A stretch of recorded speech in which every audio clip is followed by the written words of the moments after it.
You're listening to a podcast on the Audio Boom Network. This is Walk the Talk with me, Dave Thomas. Thank you for downloading this edition of the programme. I do hope you enjoy it.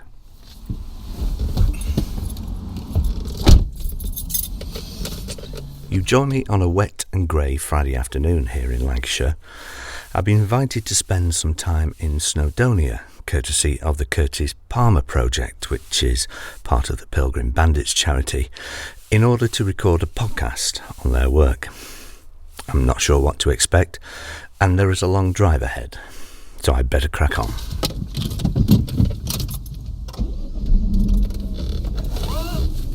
Fanned by strong winds, were also burning in two other areas of the island. 3 hours later, I arrived in Snowdonia at the RV point. On the dot of 6, the course leader arrived. Myself and the others, driving behind, followed him to a remote location, a set of barns framed on 3 sides by near vertical mountains. If the charity wanted to show its special forces background, it was certainly working. There were police officers from all parts of the country, some serving and some retired. After introductions and some food, we all retired in preparation for the hike up Cadair Idris, a leviathan of a mountain. We started early the next day, and after driving to the car park, started the climb to the summit. We stopped by a river for a short introduction into drinking fresh water. If you drink this water, you're less likely to be depressed. You're less likely to suffer from PTSD. So Zac Efron's running a programme at the moment on Netflix. Normally he's that perfect six-pack bloke, but actually he talks about a lot of holistic healing. And there's a nutritional expert who measures all the water basically for you. And this water is probably the best in the world for you guys. It's running off the mountain, it's coming up from those springs, but it's what your body intended to be. When you put the fluoride water inside your body from the taps, in effect you're putting a mild diesel into a petrol car. Yeah, you can survive on it, you can drive on it, etc. But this is the best sort of stuff for you. They teach you that if you pee and you smell sugar puffs, then you're bad. Yeah, you're bad because your body's expelling all that. If you pee and you're dark, you're bad. You should be drinking enough that your pee is running through your body and a clear urine. Obviously that can be a false test if you're just down 2 litres in one go. You want to be, regularly sipping as you're going. The thing that kills most people in the military when they're not on ops is deadfall. Yeah, so deadfall of trees, deadfall in the jungle, helicopter might knock over a tree. Here, look at all that wind damage to these trees. You have to choose your camping place right, don't you? You wouldn't want to be underneath that, would you? After several hours, we finally reached the top. Shrouded in mist and bound by the elements, we were bonding through our collective struggle.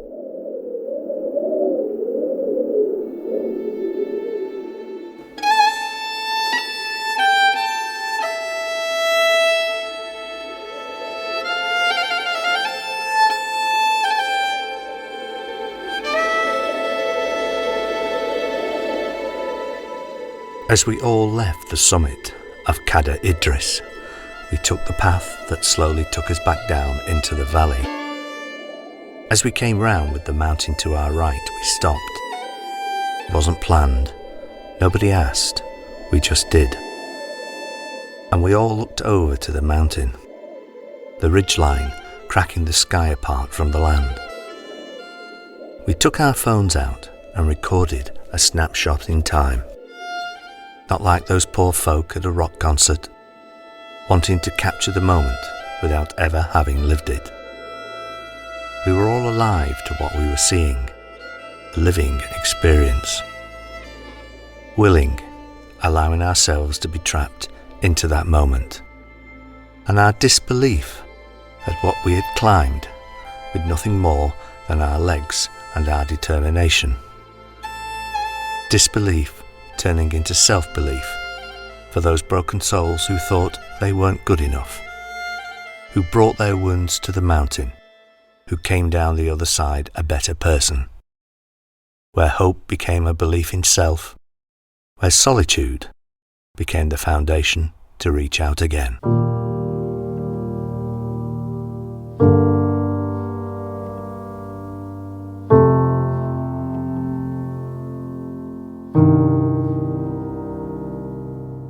So I'm with Helen, who's an ex-police officer with the Metropolitan Police. I believe you got quite a story that's brought you to this charity. Yeah, so it's a bit of a long sort of history to my story, really. So none of it's recent. So almost 30 years ago now, I was on duty and I was stabbed, and then with 3 other officers, and we were really seriously injured. And then a couple of years after that, I was caught up in IRA bomb in the same sort of shopping area. They went off, and although I wasn't physically injured, I was quite traumatised.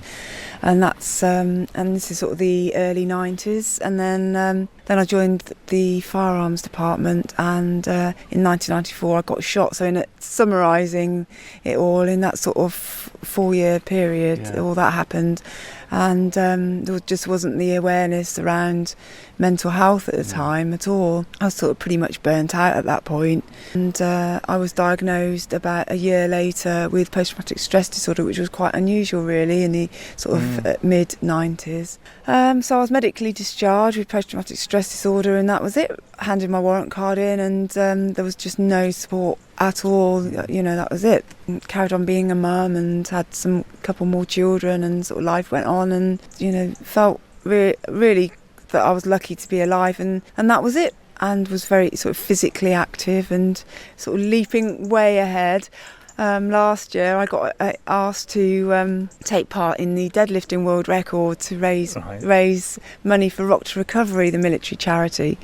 So we, a group of sort of mainly military veterans and me, we broke the deadlifting world record and raised nearly 5,000 for Rock to Recovery. And that sort of led me on a path which I never really expected, of getting involved in another charity that's helping veterans called the Hidden Valley Bushcraft. I went along to one of their Woodland Warrior weekends that helps veterans and emergency services. They encouraged me to tell my story, which I hadn't done for sort of almost 30 years. I just put a lid on it and didn't speak about it. And as a result of telling that story, I think Ish, who runs Curtis Palmer, I saw a sort of news clip on the BBC with me speaking, and he contacted me via social media. Yeah. Said, had you heard of Pilgrim Bandits? And which I hadn't.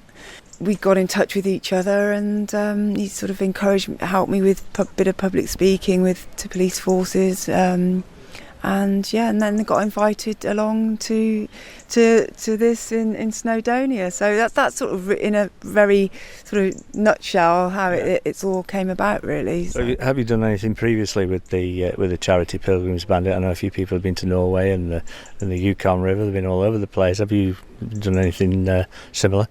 No, nothing at all. I mean, the plan was to go to Norway in the summer, but obviously with the COVID restrictions, that all got cancelled. Yeah. And the only thing I've really done is speak, promoting Curtis Palmer to a few police forces before lockdown, incorporating that with telling my story and highlighting the good work that they're doing, and trying to raise awareness of a charity that I didn't know even existed. That's all I've done. So this is my first sort of expedition away, so it's fantastic. Well, it's I don't know, something magical seems to happen when you bring a group of people together and you take them into the mountains. Something special does happen, doesn't it? Yeah, definitely. I think nature is very powerful, and exercise, and the combination of being out in nature and exercising. I think you talk as you're walking as well, and you're doing activities, and it just brings you together and makes you realise you're not on your own. And I spent sort of the best part of 25 years since I was medically retired with no sort of support network at all like that. I retired and handed my warrant card in, and that was literally the door was shut. So to sort of be part of something so wonderful that's helping people is amazing, really. So what do you hope to get out of this week then for Helen? I guess by helping you help yourself heal, don't you? I guess that's the thing. Although I think I'm sort of quite a long way on my journey, and got a lot of really good coping mechanisms, and I wouldn't say I'm particularly in the midst of struggling like some people. I'd like to think that I could help, from my experience, help other people that are here more. My journey and where, how I've coped and the things I've used to cope and things like that. So just being that bit older than some of them and gone through it and come out the other side, really, I guess, in many respects. Maybe, can pass that on and share that. Well, it's the old saying, isn't it? You've got to give to live. And I guess all those years ago, 1984, I joined the Met.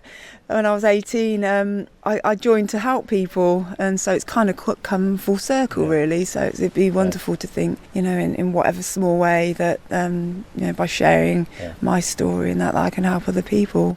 Well, that's brilliant. Helen, thank you very much for your time. Oh, thank you, Dave. Thanks.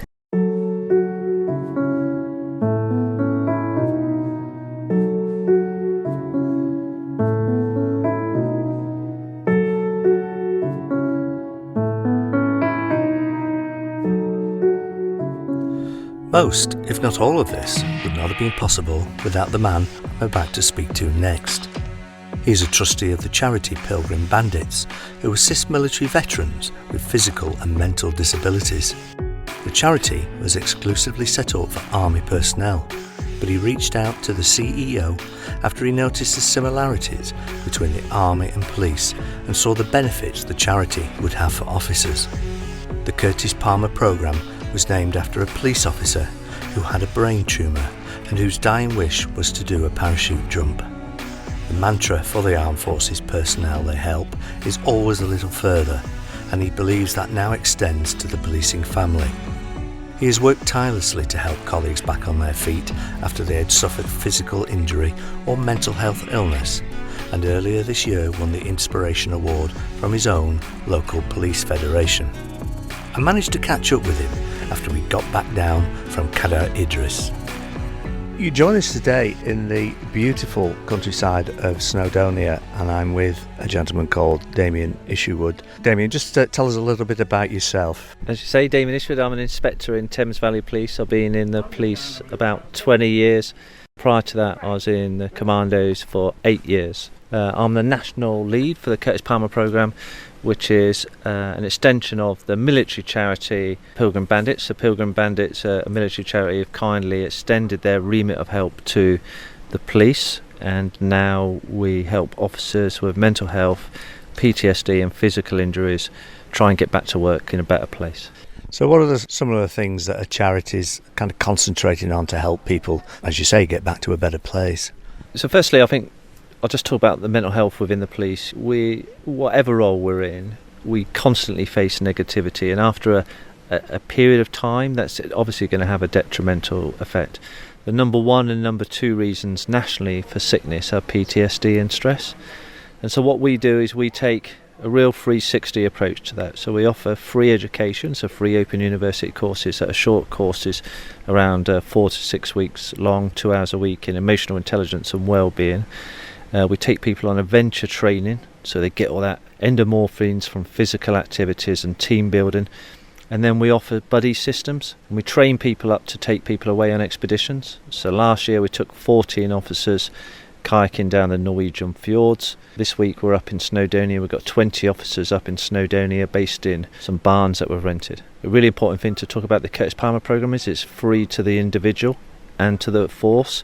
So all referrals come through welfare directly to me, the National Police lead for the Curtis Palmer programme, and then I get in contact with that person and just invite them away. There's no bars. So last year we had an officer who lost a leg. Here we've got some people with PTSD, we've got some people with stress, some people with work burnout, an officer who had a heart attack at work.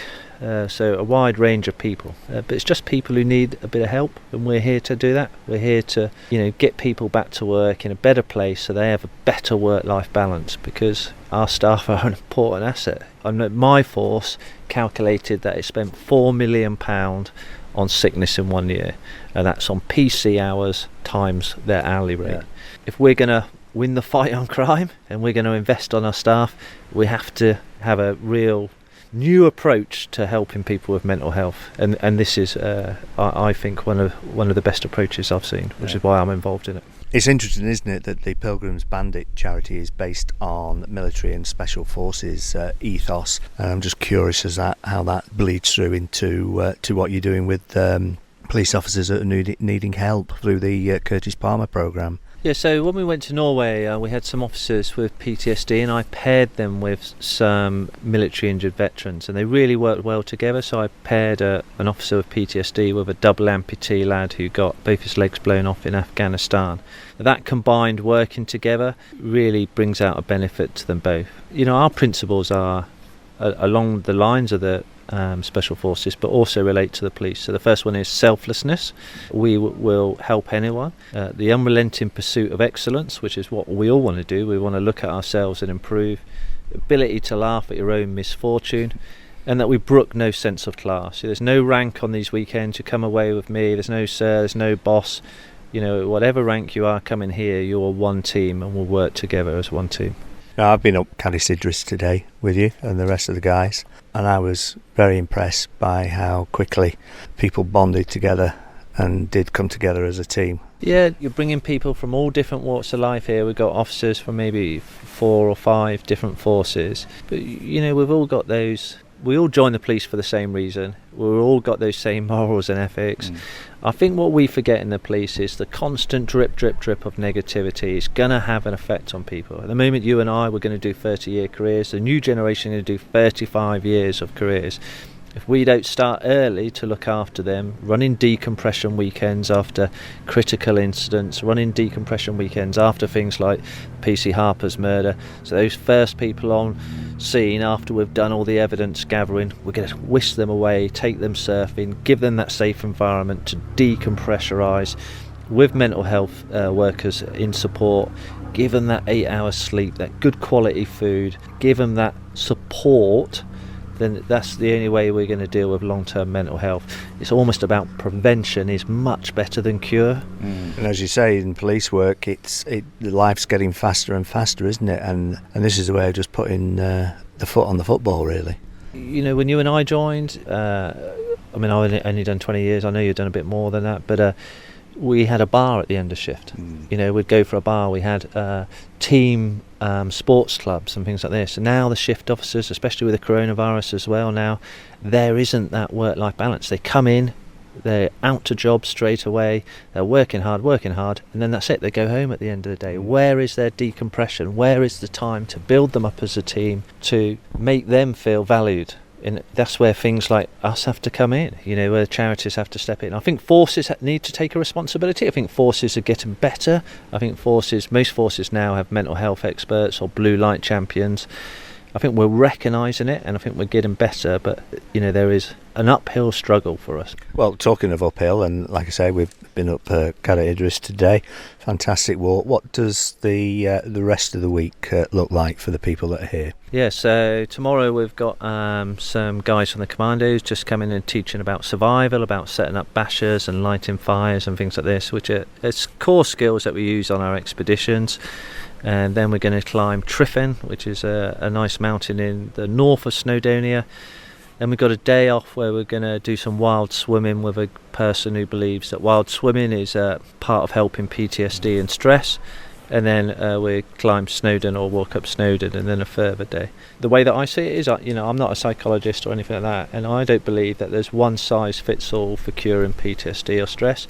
So we get lots of external instructors to come in and speak to the people, and hopefully one of them will pick up on that. You know, like when you revise for your skipper's exam, somebody will look for the book and they will learn that way. Someone else will learn from the DVD. Someone else will go to the revision weekends. You know, there's no one size fits all, and so that's what we try and do. We try and mix it up so people have a breadth of experiences and interaction. Finally then, as the charity moves forward, what are your plans and hopes for the future?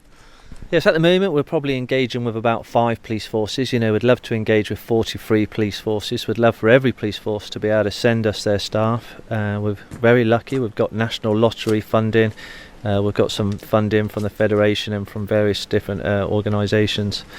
And so I believe that, you know, there's a potential for us, well, to prevent tragic incidents like the incident that happened 2 days ago where a detective took his own life. That should never happen. That should never happen. You know, this is a job, and we need to understand this is a job. And outside of the job, we've got families and friends and brothers and sisters and mothers who care for us and love us. We've got to get that balance right. Damien Isherwood, I think you're doing fantastic work. It's humbling to watch, and I've certainly enjoyed today, so thank you for your company. Thank you, and well done for getting up to the top and back down. Well done. As I left the remote Welsh mountains, I wondered about the journeys each of those folks would travel, both physically and mentally, over the coming days. The mountains really do bind people together, and in the short time I had spent with them, I felt a camaraderie I had not experienced in a long time. They walked up the mountain alone, but came back down together. You can't truly embrace life, fully enjoy it, unless you have another human being to share it with. Perhaps the great American poet Robert Frost said it best.